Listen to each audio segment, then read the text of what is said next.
हम्म, जैसा कि आप लोगों को मालूम है कि जीएसटी में पावर्स डिवाइड करे गए हैं ऑफिसर्स को। यानी इसमें जीएसटी में नोटिस या ऑर्डर के लिए एक प्रॉपर ऑफिसर की नियुक्ति की जाती है। यानी जिसके पास जो प्रॉपर ऑफिसर है वही नोटिस दे पाएगा, वही ऑर्डर पास कर पाएगा। तो सभी के लिए ये बताया गया है कि कौन से सेक्शन में कौन सा अधिकारी प्रॉपर ऑफिसर होगा और कब वो नोटिस दे पाएगा।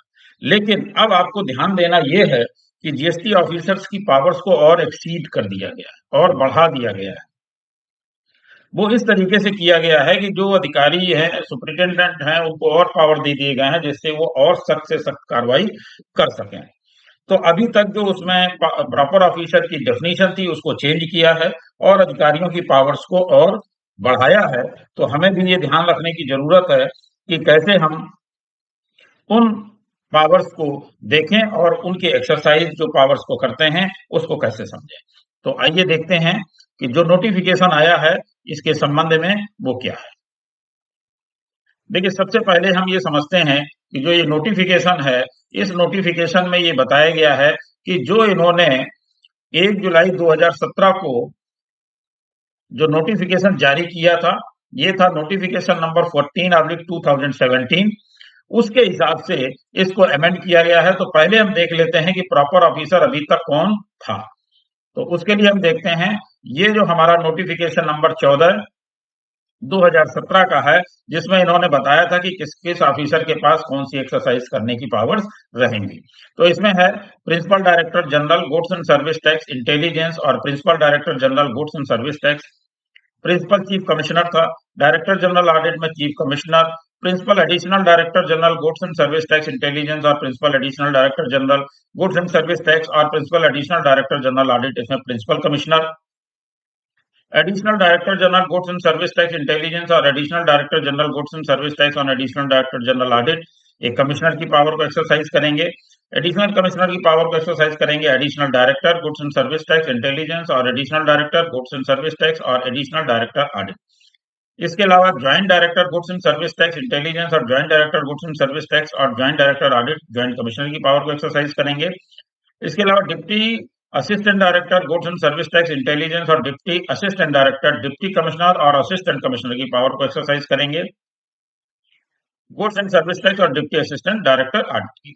अब इसके बाद जो 8 नंबर आप देख रहे हैं, ये 8 नंबर में ही चेंज किया गया, जो आगे हम लोग डिस्कस करेंगे। पहले ये देखते हैं कि अभी तक जो सुप्रिंटेंडेंट था उसकी पावर को कौन कौन एक्सरसाइज कर रहा था। उसमें से senior intelligence officer goods and service tax intelligence और superintendent goods and service tax और सुप्रिंटेंडेंट ऑडिट, ये एक्सरसाइज कर रहे थे। इनकी पावर्स को और एक्सटेंड किया गया, उस नोटिफिकेशन में भी चलते हैं। उसके पहले देख लेते हैं intelligence officer goods and service tax intelligence और inspector goods and service tax और इंस्पेक्टर ऑडिट, ये इंस्पेक्टर की पावर को एक्सरसाइज कर रहे थे।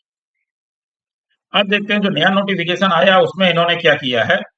इसमें जो 4 जनवरी 2023 को ये नोटिफिकेशन नंबर 1 है, इसमें देखिए इन्होंने क्या किया कि ये चीजें और एक्सटेंड कर दी। यानी additional assistant director goods and service tax intelligence और additional assistant director goods and service tax और एडिशनल असिस्टेंट डायरेक्टर ऑडिट, तो ये भी सुप्रिंटेंडेंट की पावर को एक्सरसाइज करेंगे। यानी इनकी पावर्स को और बढ़ा दिया गया है और ये और सख्ती से कार्रवाई कर सकेंगे। लेकिन अब हमें जानना ये जरूरी है कि इनके पास पावर्स कौन कौन सी हैं, सुप्रिंटेंडेंट कौन कौन सी पावर इस्तेमाल कर सकता है, क्या क्या कार्रवाई हमारे ऊपर कर सकता है, उसको भी हमें देखना चाहिए। तो यहाँ पर आकर के हम लोग देखते हैं, एक तो सेक्शन 35 की बात अगर हम करें तो इसमें वो हमसे कोई भी रिकॉर्ड मंगवा सकता है, देख सकता है। जैसे कि every registered person shall keep and maintain at his principal place of business as mentioned in the certificate of registration a true and correct account of, तो ये जो जो इसमें दिए गए हैं ये सारी पावर्स को वो एक्सरसाइज कर सकता है, ये सुप्रिंटेंडेंट को पावर है। इसके अलावा हम बात करेंगे सेक्शन 61 की। सेक्शन 61 के संबंध में आप लोग बेहतर जानते हैं कि 61 में आजकल नोटिस बहुत आ रही हैं, जिसको हम कहते हैं स्क्रूटनी ऑफ नोटिस। तो स्क्रूटनी ऑफ नोटिस में जो जो चीजें दी गई हैं, द प्रॉपर ऑफिसर में scrutinise the return and related particulars furnished by the registered person to verify the correctness of the return and inform him of the discrepancies noticed, if any, in such manner as may be prescribed and seek his explanation thereto। तो section 61 की यानी scrutiny of returns को कर सकता है। ये भी powers जो है सुपरिटेंडेंट को दी गई है। सेक्शन 62 की भी पावर्स उसको दी गई हैं, यानी assessment of non filers of returns का इनकी भी पावर्स उसको दी गई हैं, जिसका वो असेसमेंट कर सकता है। इसके अलावा सेक्शन 67 की भी पावर्स उसको हैं, power of inspection, search and seizure. तो इसकी भी पावर्स उसको दी गई हैं। इसके अलावा उसको पावर सेक्शन 70 की भी दी गई हैं। तो सेक्शन 70 में आपका है power to summons persons to give evidence and produce documents, यानी जो डॉक्यूमेंट्स अभी सेक्शन 35 की हम लोग बात कर रहे थे, उसमें जो जो डॉक्यूमेंट्स प्रेस्क्राइब हैं उन पावर्स को इस्तेमाल करते हुए वो उन डॉक्यूमेंट्स को मंगा सकता है, देख सकता है, सर्च कर सकता है और उनको सीज भी कर सकता है।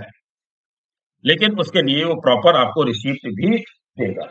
अब बात आती है कि अगर डिस्क्रिपेंसीज पाई जाती हैं तो उसके बाद वो क्या-क्या कर सकता है। यानी वो section 73 determination of tax not paid or short paid or erroneously refunded or input tax credit wrongly availed or utilized for any reason other than fraud or any willful misstatement or suppression of facts।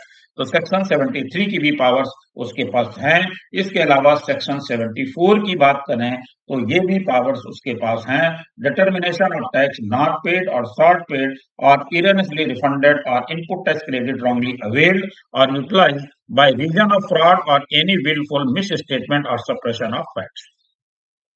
तो superintendent की जो power है वो काफी बड़ी है और उसके साथ साथ उसमें और अधिकारियों को भी जोड़ दिया गया है जो उनकी पावर्स का इस्तेमाल कर सकते हैं। यानी सरकार की मंशा है कि सख्त से सख्त कार्रवाई करने के लिए पावर्स का होना जरूरी है, क्योंकि इसमें प्रॉपर ऑफिसर ही डिटरमाइन कर सकता है, वही नोटिस दे सकता है, वही ऑर्डर पास कर सकता है। इसी के साथ साथ इसमें रूल्स में भी अगर हम बात करें तो रूल्स में रूल 56, मैं आपको यहाँ पर रूल्स भी दिखा देता हूँ।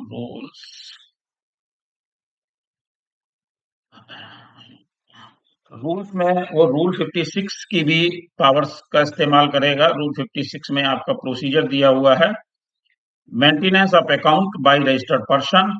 तो मेंटेनेंस ऑफ अकाउंट जो सेक्शन 35 की हम लोग बात कर रहे थे उसी का रूल है 56, जिसमें ये चीजें दी गई हैं। इसके अलावा वो रूल 99 का भी इस्तेमाल करेगा। रूल 99 भी मैं आपको दिखा देता हूँ, स्क्रूटनी ऑफ रिटर्न्स का। तो वो आप सेक्शन 61 में देख ही चुके हैं। उसी की नोटिस जारी करना, ऑर्डर पास करना, ये सारी चीजें भी उसके अंतर्गत आएंगी। इसके अलावा rule 142 procedure for recovery of dues under existing law, notice and order for demand of amounts payable under this act। तो ये भी वो पावर का इस्तेमाल एक्सरसाइज कर सकता है। इसके अलावा rule 150 assistant by police, the proper officer may seek such assistance from the officer in charge of the jurisdictional police station as may be necessary in the discharge of his duties, and the said officer in charge shall depute sufficient number of police officers for providing such assistance। तो ये मैंने आपको इसलिए दिखाया जिससे आपको ये पता चल सके कि सुपरिटेंडेंट के पास क्या क्या पावर है, क्या क्या वो कर सकता है और क्यों इसकी पावर्स को और इनहेंस किया जा रहा है। तो ये था, इसके बारे में आप लोगों को जानना बहुत जरूरी है, क्योंकि आप जब भी नोटिस देखते हैं या कोई कार्रवाई देखते हैं उसमें सबसे पहले चेक करते हैं कि प्रॉपर ऑफिसर कौन है, और वो हमारे लिए जानना भी जरूरी होता है, क्योंकि वैलिडिटी तभी आती है प्रॉपर ऑफिसर के माध्यम से। तो अब इसके साथ साथ मैं आपसे एक छोटी सी रिक्वेस्ट कि अगर आपने अभी तक हमारा चैनल सब्सक्राइब नहीं किया है तो कृपया सब्सक्राइब करें और बेल आइकन अवश्य प्रेस करें, जिससे अपलोड होने वाले वीडियो आपको जल्दी से जल्दी मिल सकें। इसके अलावा हमारी वेबसाइट को भी विजिट करें www.taxdkp.com पे, और यहाँ पर अभी मैंने लेटेस्ट आपको एक कैलेंडर भी जीएसटी के संबंध में जारी किया है, जो आप यहाँ से डाउनलोड कर सकते हैं। और ये कैलेंडर दिया हुआ है, यहाँ पर आकर के आप इसको रीड मोड में क्लिक करेंगे और यहाँ पर आकर के आप इसको देख सकते हैं और डाउनलोड भी कर सकते हैं। तो ये डाउनलोड बटन है, यहाँ से आकर के आप क्लिक करके इसको डाउनलोड कर पाएंगे और सेव कर पाएंगे, और अगर आपको व्यू करना है तो यहाँ पर आकर के आप इसको व्यू भी कर पाएंगे। तो आप रेगुलर विजिट करें, आगे इस पे बहुत सारे ब्लॉग और बहुत सारे राइटर्स आपको मिलने वाले हैं। Thank you.